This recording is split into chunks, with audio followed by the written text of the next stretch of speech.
Hi guys, it's Blackie. Okay, today in Simple Cooking, we're going to do a simple packet meal. Now what is a packet meal? That means that we're going to use a medium to cook two different things two different ways. Usually it means wrapping up something in like aluminum foil and put it in the coals, or like I'm going to be doing today, cooking in a skillet, and then have something else around it cooking at the same time to keep them separate but on the same heat source. Okay, it's called packet cooking. Now you can wrap it up in aluminum foil and put it in the coals. You can also have it in the middle of a Dutch oven or a bigger pot or a big skillet, and therefore do two things at once. It's a time saver and it's a fuel saver. Okay, this is going to be a super simple recipe, stuff you can get absolutely local, and here's how we're going to do it. Okay, we're going to start. We're going to have our stove, which is going to be our heat source.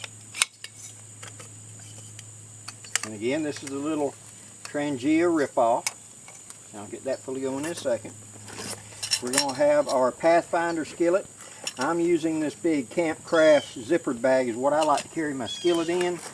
It fits and zips up well, and I can also carry my grill in there. We'll use that another day. Also, once I get it out of it and lay it down, it's a flat place for me to lay and process food. Lock our skillet down. Got aluminum foil, the cooking implement. We're going to be utilizing Spam. We're going to be utilizing aluminum foil. We're going to be utilizing a package of instant mashed potatoes. This was sour cream and chives. We're going to have a couple bags to put extra stuff on too. A bell pepper, an onion, and I got a bowl to carry the leftovers home to Mama. So, let me get set up and we'll get to going. Now, for a flat cutting area, I'm going to use the lid for this bowl to be my cutting source. I'm going to put it out there. And out of my haversack, I'm going to pull out for this. I'm going to use my little Opinel knife. This is a Opinel number 8. I like it for these little camp chores like this. Very quick and easy, no big problem. Put this down now. Alright. I'm going to need one big thick slab of onion.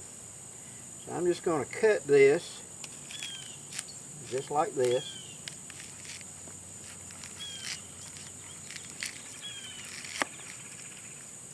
Alright. I'm going to index up, say about a ½ inch. And I'm going to cut it again.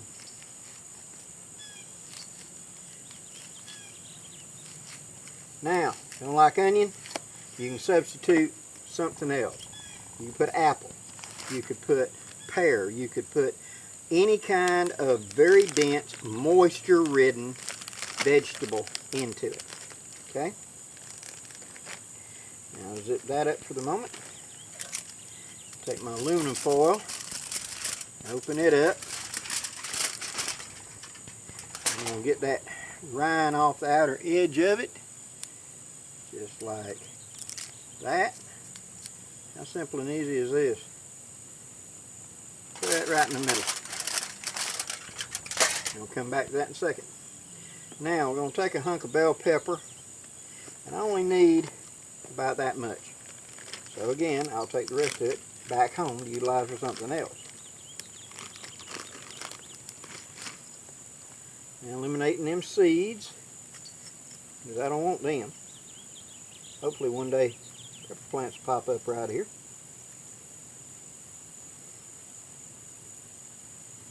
Oh, it's got to be that one way back up here. Alright, now I'm going to cut it into several long slivers. This will become obvious in a minute.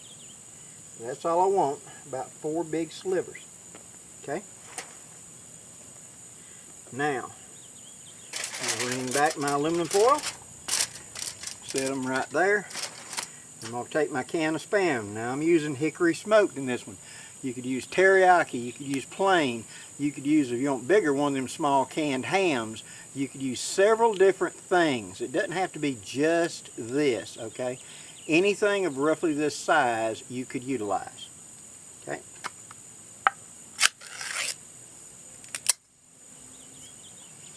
and we'll squeeze, and it'll break the suction. Clean up your stuff. And I'm going to lay it right on top, and I'm going to slice it into about, let's say I got 1, 2, 3, 4.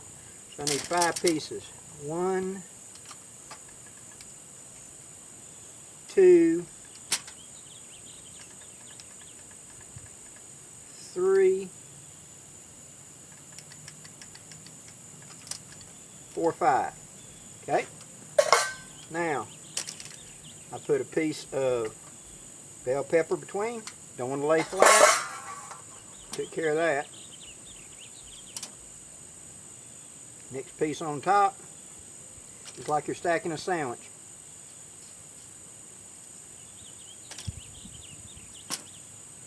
Next piece on top, just like that.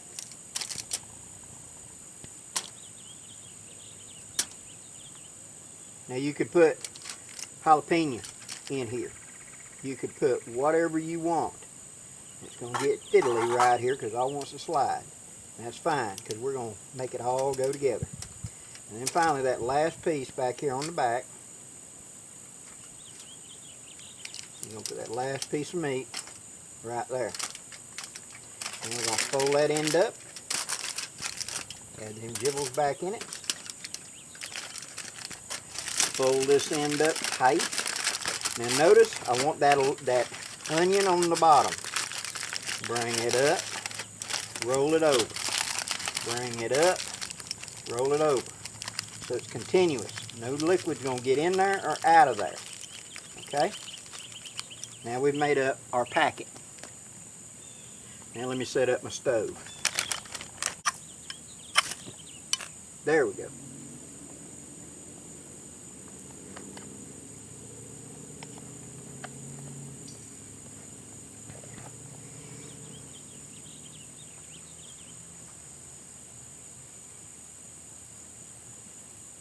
Alright, now that my stove is going, I put my skillet up there. I put that hunk of meat up there with the onion on the bottom. And now I add water all the way around it.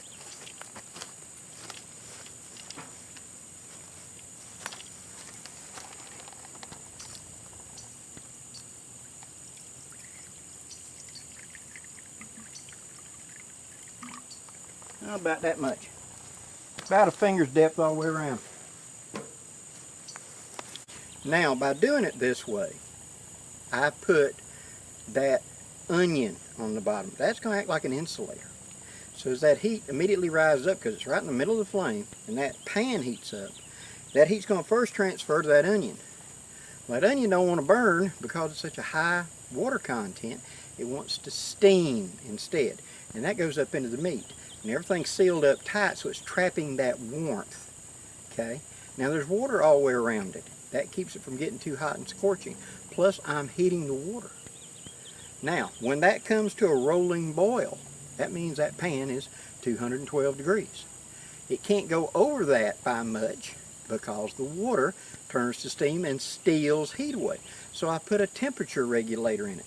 I can set this up and go over and be setting up camp and not have to worry about it so much. It's not going to scorch and burn because of the water in the pan. See? Now, once we get done with the meat ready in about, say, 15-20 minutes, that's whenever I'm going to take the meat out, take the water off, which is a rolling boil, right, and immediately add the potatoes into it and stir it up.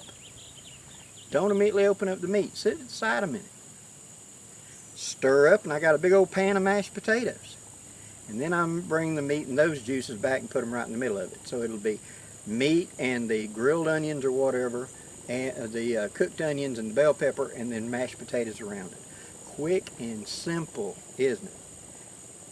Now, what could you do with this? Well, what if I did teriyaki flavored and I added other kinds of vegetables, different kinds of peppers, hot peppers, or banana peppers, or some carrots, something like that? What about if I took slices of red potato and put on the bottom instead. That could work. All kinds of vegetables I can now mix in there with that meat and steam them and hook them all together, you see. It's a packet meal. Now, I've got one skillet going. That's it. How much heat am I using? One filling of a Trangia. If I was cooking on a fire, would this work? Absolutely.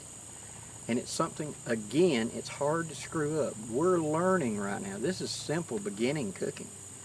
And so I want to create it. Now, I don't want to use Spam, okay? They make a turkey version. Or how about those canned hams? You want to change it up a little bit? Add brown sugar. How do you make a canned ham not taste like a canned ham? Add onions and brown sugar to it. Works every time.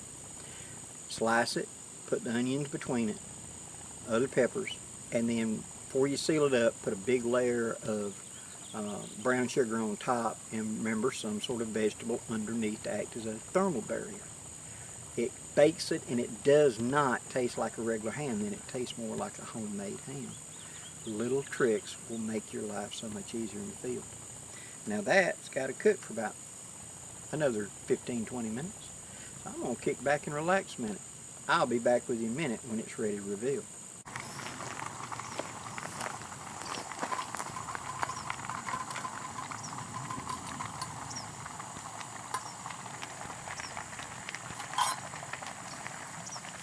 Give it a rotation about once through the thing. Put the lid back on. Almost there. Okay. Now we're going to take and fish this out of here. Being careful not to dump it on us. Dump that hot water. Okay. Now into the package, into the water.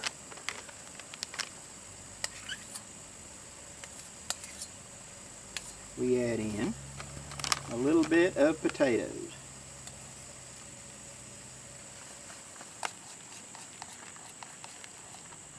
Just like this.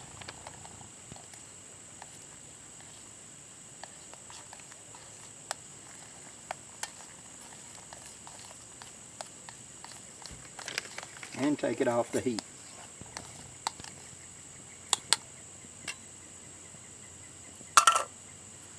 Put out our fire.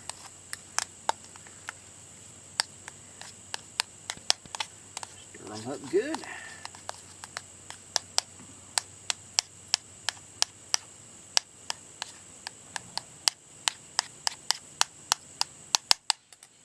Now, right in the middle,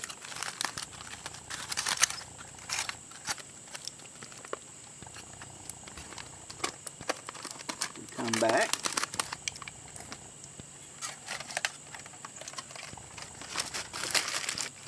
and we dump that big old hunk, now cooked hunk of onion, and all this heated up and ready to go. Spam. All in one nice big, easy to handle pan dish. Simple, huh? So, in conclusion, packet cooking of being able to wrap up some form of meat or whatever and cook it in a hot skillet. Now, if I had put it in that skillet, not put any water around it, and I had let it go like 15 minutes, that onion on the bottom would have been cooked really hard. You know what I mean? Almost grilled. Okay? So that steam of that onion is going up into that meat and it's adding flavor.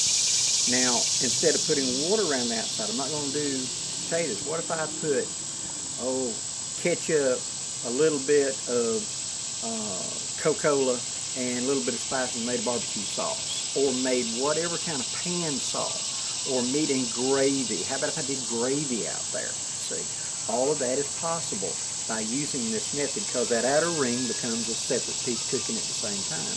I add the water or I add the whatever in and make it work that way.